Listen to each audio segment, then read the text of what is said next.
Hi, my name is Hetty Brits and I am going to tell you a story. It's called The 10 Commandments of Grace, an Expedition to Freedom, and I would like you to join me on this journey. Kilimanjaro, as you know, is the largest freestanding mountain in the world, the highest one in Africa, and its peak is called Uhuru. And Uhuru means freedom. This is an expedition to freedom from the law, so that we can embrace grace. Now, this isn't something that usually is an academic exercise. It's usually a practical experience that brings all of us to our knees in a way where we give up on ourselves so that we can give up on the law and embrace grace. As we go through this journey together, I think this will become more clear. I was convinced that I understood grace. I had come out of an experience where we as a family survived a robbery and rape, and we had forgiven our rapists, and we had experienced God's grace in those circumstances to such an extent that when one morning God dropped it in my heart that I needed to learn 10 commandments of grace through the experience of climbing Kilimanjaro, I almost answered arrogantly, Lord, what more is there to learn about grace? I experienced it, I've given it, I see it in the way you work with people. I think I've got this. But that morning was the beginning of a journey that changed my life and that I hope you will share with me, and I pray it will change yours. Because I was sitting in a mosquito net that morning, probably about 3 o'clock or 4 o'clock in the morning, at the foot of Kilimanjaro, so excited about this journey together with 47 other women to climb Kilimanjaro to raise awareness and funds against human trafficking. And I couldn't sleep. It was a mixture of the medication I had taken, just the pure excitement of this journey ahead of us, and probably, you know, the Diamox and the mosquito stuff, and an uncomfortable bed, to be honest. So there I was, praying everything I could think to pray, and right at the end of this, God invited me up the mountain, as He does all of us, to come climbing with Him. And I had that sense of Moses going up the mountain and receiving the 10 Commandments. And it became clear in my spirit that I needed something other than the law, that I had lived by the law for so long that it was time to go and collect something different. So the next morning we lined up, we were divided into our groups, and we were introduced to our guide, and his name happened to be Deogratius Justine. Deogratius means the grace of God, and his surname Justine means justice or the law. And I knew if I could follow this man and let him teach me what I needed to learn on this mountain, I will probably understand finally the difference between law and grace, and I'll have the option to embrace grace and make the right decision for my life.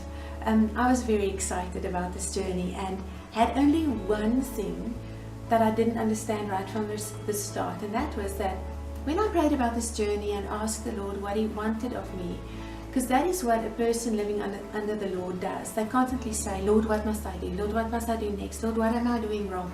Lord, what would you like to fix in my life? So true to that tradition, I said, Lord, what's my burden to carry? What are the rules? And the Lord said only one thing: walk in the back.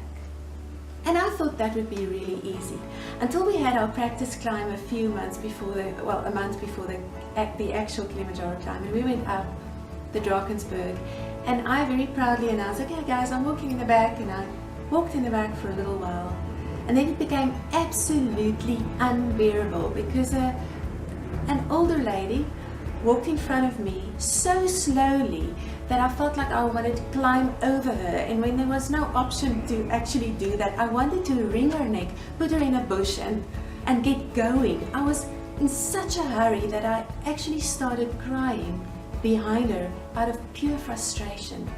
And I think the Lord amplified this in my soul so that I could see a very ugly attitude in my life that became the first commandment I needed to learn. The law leads from the front. The law stands halfway up the mountain screaming at you, when are you going to arrive? How long have you been a Christian? How come you're still struggling with this? Get with the program. shape up or ship out. Where are you?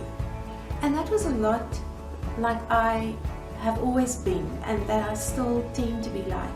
I tend to be fast, lead from the front, and really get impatient with those who cannot keep up. The grace is so much different. Grace leads from behind. Grace walks in the back. And even though I completely failed that test on the Drakensberg Mountains and went past that lady and went to the front, I never learned that lesson. It was waiting for me at the foothills of Kilimanjaro a month later.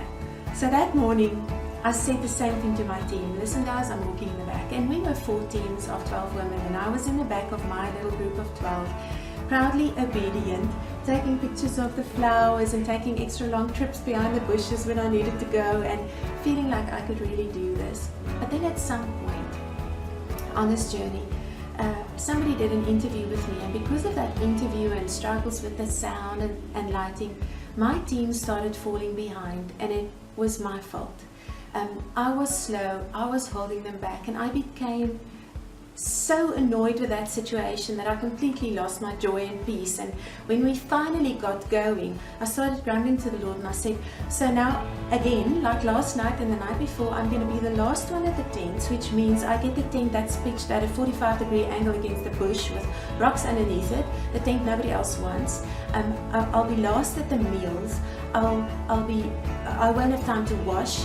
Everybody will have used the porta potties by now. It'll be nasty when I get there. Just because I have to walk in the back, I don't get why this is so important. And as I was talking through this, the camera team that had been on the way with me started suffering from acute mountain sickness. We weren't even really very high, but this altitude sickness just kicked in with these 2 ladies from Canada who had come from a really low altitude to really high over a short period of time. And the one started vomiting, and the other started dropping some of her equipment, and I literally had to hold this lady up so that when she threw up, she wouldn't fall over.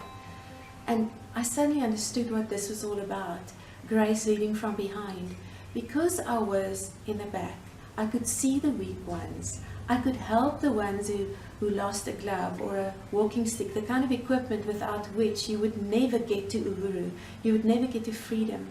And this is the kind of servant leadership Jesus taught us. He was a shepherd who walked in the back, looking for the ones that fall behind, the sick ones, the weak ones, the ones that could possibly be vulnerable to wolves and thieves, so that he could protect them.